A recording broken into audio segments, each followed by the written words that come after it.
Hi guys, hello Cancer! Welcome dito sa aking channel, Kapalaran 888 Cancer. Alamin natin Cancer kung ano ang mensahe na gustong iparating sa iyo ng ating baraha. I hope na makuha mo yung energy na to, Cancer.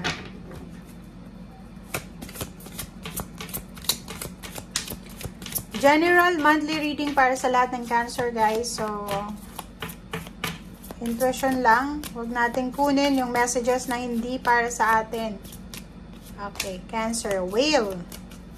Oh. Next is Sanctuary. And Vision Quest. Okay. Nakikita ko sa'yo dito, Cancer. May Cancer na gustong mapag-isa. Parang may mga Cancer ngayon na napapaligiran sila. May mga issues sa family, may mga problema sa pamilya. But ang gusto niya ngayong August is magtago, parang ganon. Parang nakikita ko sa'yo dito na maraming humihingi sa'yo ng tulong, parang ganon. Aware ka siguro, or hindi ko alam kung hindi ka aware, pero may mga Cancer dito na tingnan mo to, nakikita mo ba tong kamay?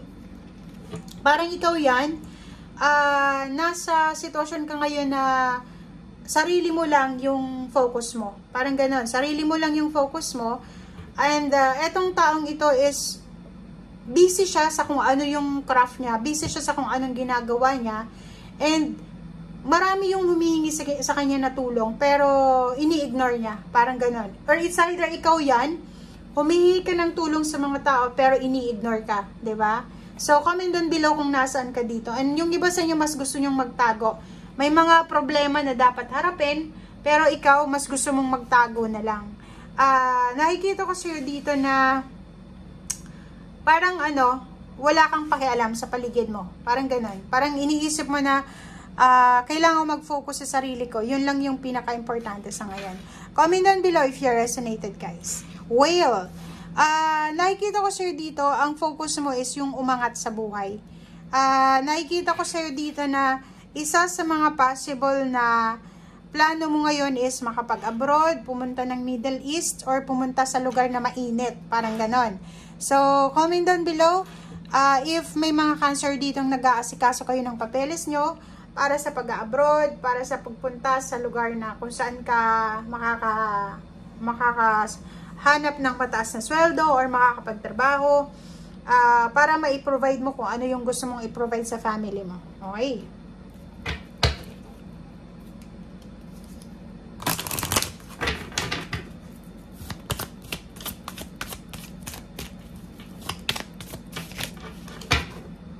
Okay.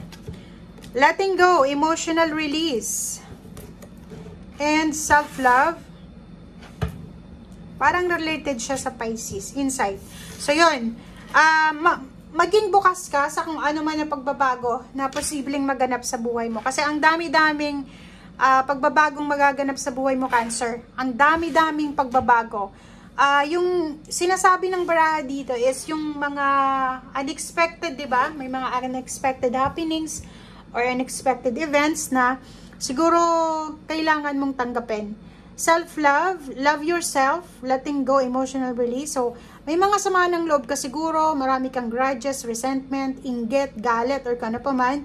Ano man itong nararamdaman mo sa ngayon, make sure na i-let go mo siya. Kasi, yun na nga yung sinasabi ng baraha palagi, na pag hindi mo yan in-release, pag hindi mo yan inalis sa buhay mo, sa sarili mo, lalasunin ka ng galit na yan, lalasunin ka ng emotional burden na yan, lalasunin ka ng suklam mo na yan. Okay? So, yun ang sinasabi ng baraha. Love yourself, forgive yourself, let go, let God, let it flow. And i-welcome mo lahat ng mga possible na pagbabago, new beginnings na gusto mong ibigay sa'yo or iparating ng universe.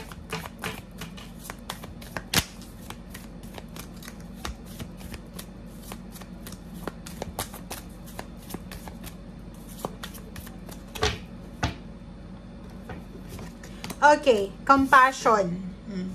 Nakikita ko sa'yo dito na siguro kulang ka sa compassion ngayon.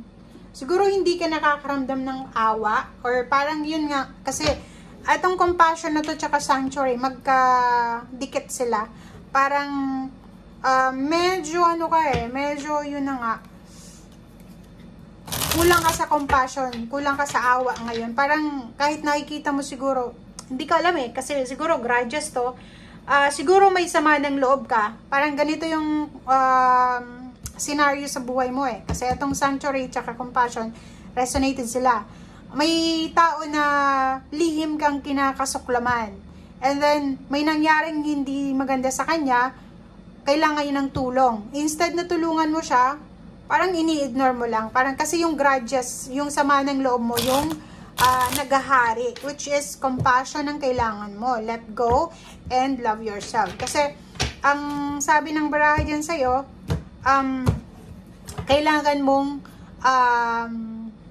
i-let go lahat ng mga issues na yan. Pasensya na, paulit-ulit lang. Cancer. Okay. Same din siya sa Scorpio, lumabas yung Chariot. Queen of Pentacles, Hierophant. Nako, yon. Financial. Posibleng may humihingi sa'yo ng tulong financial. Pwedeng financially stable ka. Pwedeng financially may mga sources ka. Hindi ka man stable, pero may mga, alam mo yon, mayroon kang sources na pwedeng pagkukunan. Ang Queen of Pentacles na to, nakikita ko sa'yo dito na pwedeng ikaw yung humihingi ng tulong o ikaw yung hinihinga ng tulong. Sinasabi ng baraha sa'yo dito guys na ang dami-daming blessings. Kasi itong Chariot na to is progress. Career, relationship, spiritual, psychological, or kano pa man. Health. Pwedeng may mga good health, recovery, or kano pa man. May victory and success, recognition, rewards, awards, or kano pa man. Sabi ng baraha sa'yo dito, lahat ng to sa future siya, okay? Etong future mo, if ever na direkta lang yung ginagawa mo, okay? Alisin mo yung mga emotional stress mo, emotional burdens, para makapasok na to, okay? Like money, financial strength, financial new beginnings, good health, travel, sasakyan, gusto mong bumili ng sasakyan, mga awards, rewards, recognition, tulong, kasal, commitment, communion, ang dami dito, and good health, yun yung nakikita natin. And sa ilalim niya, 4 of Cups. So, nakikita ko sa'yo dito na maraming emotional new beginnings ang pwedeng pumasok sa buhay mo, but for the meantime, hindi siya makakapasok kasi nga, naka-lock yung pinto ng emotional mo. So, ibig sabihin niya, i-release mo muna yung mga dapat i-release para makapasok yung dapat makapasok.